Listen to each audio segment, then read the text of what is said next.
Good morning students, myself Mridula from Springfields Public School. I hope you are solving your questions. I have taken today again two questions from cash flow from investing activity. Because firstly, these accounts must be clear to you, then you are able to solve your full-fledged question. So today I have taken question number 22nd and 23rd. So let's discuss question number 22nd first, in which the cash flow from investing activity that we have to make. Here in the question, firstly investment in land is given, 2 years data is given 14 और 15 का आपको, और investment in land is given 6 lakh से value 16 lakh होगी. तो इसमें कोई भी additional information is not given regarding land, तो डायरेक्ट हम डिफरेंस लेंगे वैल्यू 6 लाख से 16 lakh. It means purchase of land is there, purchase of land 10 lakh हमारे पास वैल्यू, नेगेटिव वैल्यू परचेज में मनी आपका outflow is there. Then the next is given 10% long term investment, 4 lakh से value हो गई है 2,50,000. तो लॉन्ग टर्म इन्वेस्टमेंट कम हुई, तो it means sale of long term investment.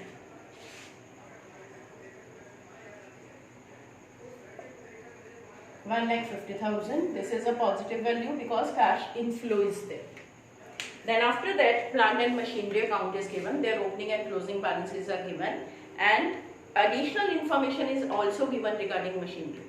So firstly we have to make the account, we'll find out the difference, purchase or sale, then we'll write down here. And after that one value, goodwill is given, or goodwill की value 15,000 से here it is given 80,000. So whenever there is a decrease in the goodwill as an intangible asset, so we treat it under operating activity, under non-cash items. But here there is an increase in intangible asset, that is goodwill. तो ये हमारी हो गई purchase. Then we'll write down here purchase of goodwill 65,000. अब आ जाते हैं machinery account पे. Here I have made the account. Here debit side, credit side. Assets में debit balance to be written on the debit side. तो यहाँ पे 2 years data that is given to us, और value दी है 2 lakh and 3 lakh. So I write down here 2 lakh, 2 balance brought down और by balance carry down 3 lakh. Then I have written कि यहाँ पर हम हमेशा अपना परचेज और गेन लिखते हैं, इस तरफ जो हमारा पोस्ट होता है, और डेप्रिसिएशन, लॉस और sale they are posted on this side. इसका रीजन मैंने आपको बताया था कि according to journal entry we are going to post here. तो there is nothing like a cram, कुछ नहीं करना है. According to the rule we are posting here. अब यहाँ पर हमें क्वेश्चन में गिवन है अ मशीनरी कॉस्टिंग 40,000. हमें मशीनरी की कॉस्ट गिवन है. So I have cut this word, purchase को काट के मैंने कॉस्ट लिखा है. 40,000 हमें परचेज गिवन है, मैंने वैल्यू भरी. And then accumulated depreciation on that 12,000. उस एसेट के ऊपर डेप्रिसिएशन आपको दी है 12,000, and then it was sold for 35,000. उसी एसेट को आपने 35,000 का मैंने सेल के अंदर लिखा दैट यू हैव सोल्ड. अब दोनों साइड का अगर हम टोटल करते हैं तो इस तरफ का टोटल हमारा आ गया 47,000 और इधर का टोटल है 40,000. यानी इधर जो मिसिंग फिगर गिवन डिफरेंस आ रहा है वो हमारा क्या हुआ, गेन. तो यानी यहाँ पर गेन जो मैंने मिसिंग फिगर फाइंड आउट करी वो कितना आ गई, 7,000. अब इन्हीं को हमने ऊपर पोस्ट करना है. Here 7,000 gain is there, so I'll write down here to profit and loss 7,000. इसकी मैंने पोस्टिंग कर दी. कॉस्ट को हम ऊपर रिकॉर्ड नहीं करते. Then here two values are given, एक तो सेल गिवन है, I'll write down here by bank. Bracket में लिखा मैंने सेल 35,000 बाय डेप्रिसिएशन. अब डेप्रिसिएशन के केस में वन थिंग, बड़े ध्यान से इस चीज को समझना. ये जो मैं अपना अकाउंट बना रही हूँ, this is according to written down value method. दो तरह से अकाउंट बनते हैं एसेट्स के. एक होता है ओरिजिनल कॉस्ट मेथड और एक होता है रिटर्न डाउन वैल्यू मेथड. दोनों में क्या डिफरेंस है, ये अकाउंट पहले मैं रिटर्न डाउन वैल्यू मेथड के अकॉर्डिंग बता रही हूँ. इसे हमें पता कैसे चलेगा. आपको देखो पूरे ईयर की डेप्रिसिएशन गिवन है. Depreciation charge during the year that is 60,000 given to you. तो 60,000 मीन्स हमें करंट ईयर की प्रोविजन डेप्रिसिएशन की ऑलरेडी गिवन है.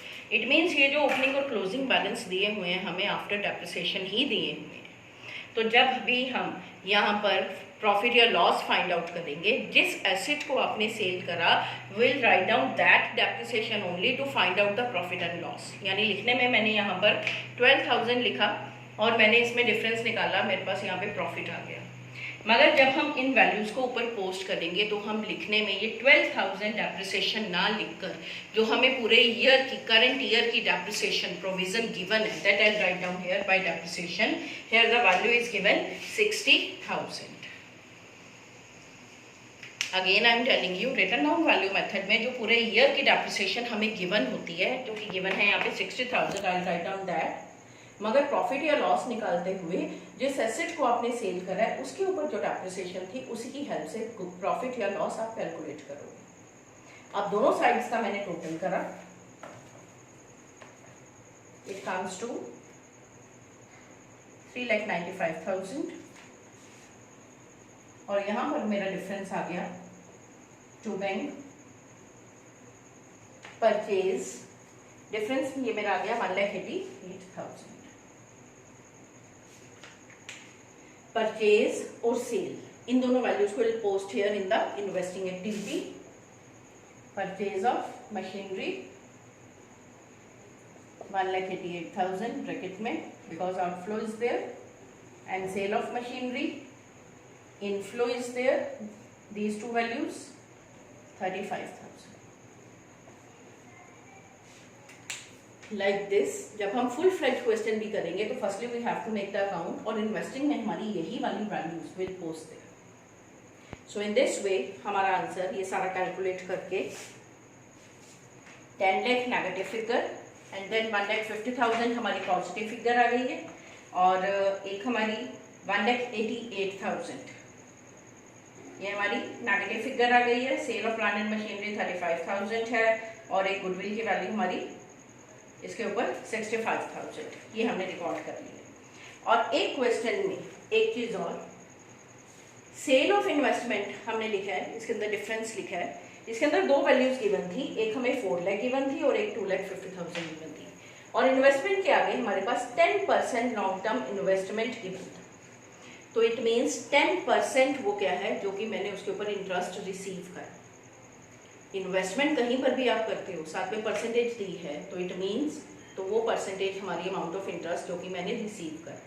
तो जब हमारा क्वेश्चन साइलेंट होता है, दो वैल्यूज आपको गिवन है 2,50,000 और 4 लाख, आप किसी भी वैल्यू के ऊपर अपना इंटरेस्ट कैलकुलेट कर सकते हो। मैंने 4 लाख के ऊपर 10% कैलकुलेट करा, that is interest received on investment, मेरा 40,000 आ गया। अब अगर आप इस पे मैंने क्या एज्यूम करके करा कि मेरी 4 लाख से इन्वेस्टमेंट 2,50,000 हो गई, तो जो इन्वेस्टमेंट मैंने सेल करी है ईयर के एंड पे करी है, ये मैंने एज्यूम करा, तो पूरा साल इन्वेस्टमेंट की वैल्यू 4 लाख ही रही, इसलिए मैंने 4 लाख का 10% ले लिया। अगर आप 2,50,000 का लेना चाहते हो तो हम ये एज्यूम कर सकते हैं कि ये इन्वेस्टमेंट आपने ईयर के शुरू में ही आपने इन्वेस्टमेंट को सेल कर दिया था, तो 2,50,000 की ही इन्वेस्टमेंट थी जिसके ऊपर 10% 25,000 आ गया। तो इट डिपेंड्स अपॉन यू, आप 40,000 लिखकर भी आंसर कैलकुलेट कर सकते हो, 25,000 भी नीचे हम मेंशन करेंगे कि we are assuming that the investment that you have sold on the very first date, आपने स्टार्टिंग में ही इन्वेस्टमेंट सेल कर।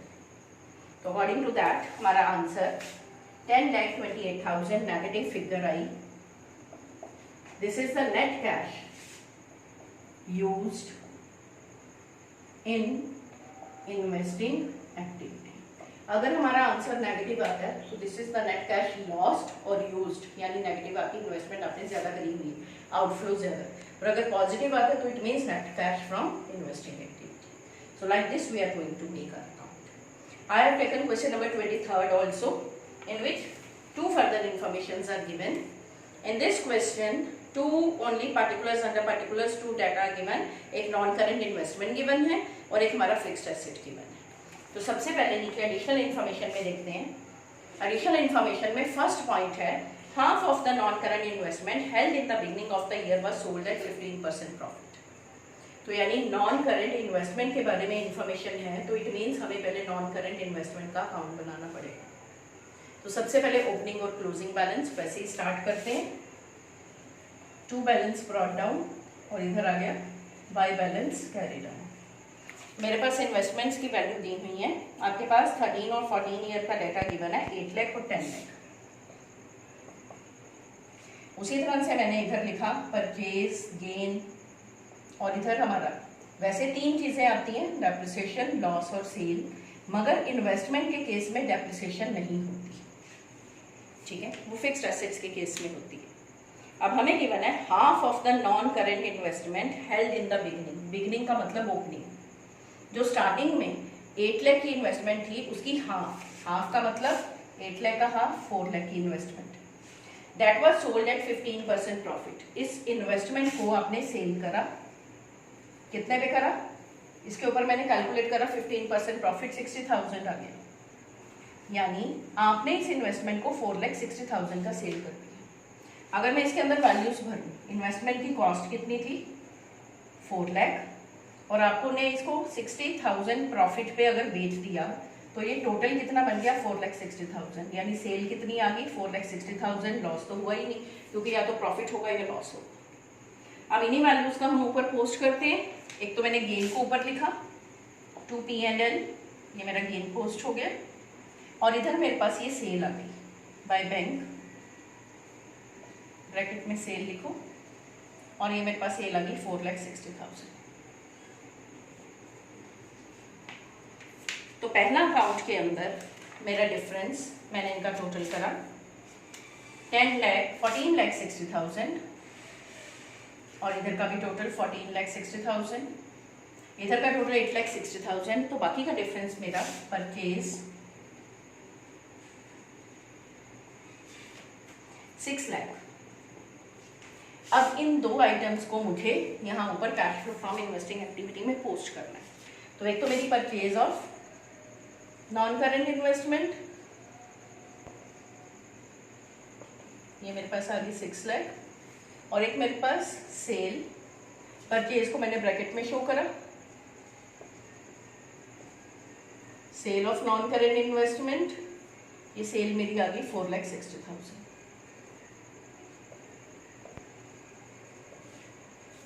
इसके बाद नेक्स्ट मुझे इसमें गिवन है फिक्स्ड एसेट्स गिवन है, उनका भी ओपनिंग और क्लोजिंग बैलेंस गिवन है, और नीचे एक पॉइंट दिया हुआ है इसके ऊपर depreciation on fixed assets.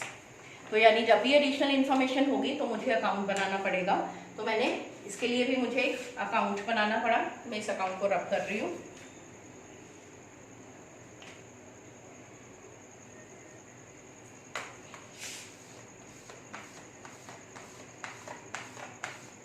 Fixed asset के केस में आप जब भी अकाउंट बनाओगे, जनरली अगर डेप्रिसिएशन गिवन है तो सिर्फ 2 चीजें आपकी, ये हम यहाँ अकाउंट बना लेते हैं हमारा फिक्स्ड एसेट का, ओपनिंग क्लोजिंग बैलेंस हमें गिवन है, to balance brought down by balance carry down. हमें बैलेंस गिवन है क्वेश्चन में 13 में डाटा गिवन है 15 लाख, और 18 में 14 में गिवन है 18,20,000। ओपनिंग और closing balance, opening means last year का बैलेंस और करंट ईयर के बैलेंस को क्लोजिंग लेते हैं। इसके बाद मुझे इस क्वेश्चन में डेप्रिसिएशन गिवन है 1,60,000। अब मेरे पास इस एसेट में कुछ भी नहीं दिया हुआ कि आपने कोई भी एसेट सेल करा है, परचेज करा है, तो मेरे पास डिफरेंस मैंने डायरेक्ट इधर का टोटल करा, इधर का करा, मेरे पास डिफरेंस जो आएगा टू बैंक परचेज आएगा, और ये डिफरेंस मेरे पास आ गया है 4,80,000, 19,80,000। ये परचेज ऑफ फिक्स्ड एसेट मैंने यहां लिखा। Purchase means negative balance, outflow. ये 2 अकाउंट की इंफॉर्मेशन मैंने एज इट इज यहां लिखी। अब बाकी मेरे को जो इंफॉर्मेशन गिवन है, एक तो आपको गिवन है इंटरेस्ट रिसीव्ड,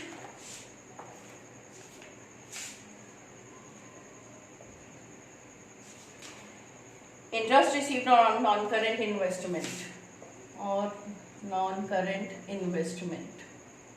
ये मेरे पास इंटरेस्ट रिसीव दिया हुआ है 50,000। उसके बाद नेक्स्ट आपको डिविडेंड रिसीव्ड दिया हुआ है, यानी आपने कहीं ना कहीं हमने किसी शेयर्स वगैरह में भी इन्वेस्ट करा है, उसके ऊपर आपका डिविडेंड रिसीव दिया हुआ है 20,000. Then rent received is also given to you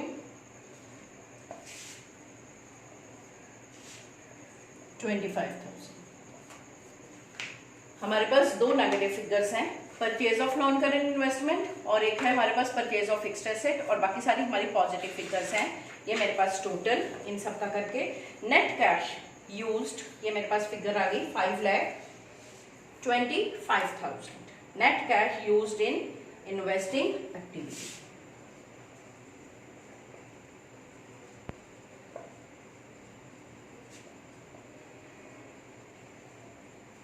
So this will be my answer. So like this you are going to make your account and you have to solve your question.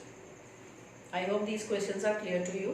You are going to solve your next 3 questions are in the same way you are going to make the account and you have to make the cash flow from investing activity. So after in the next video I'll take those questions also, then we'll again come to our full-fledged question in which all these accounts and all the full operating, investing and financing activities. Thank you and have a nice day.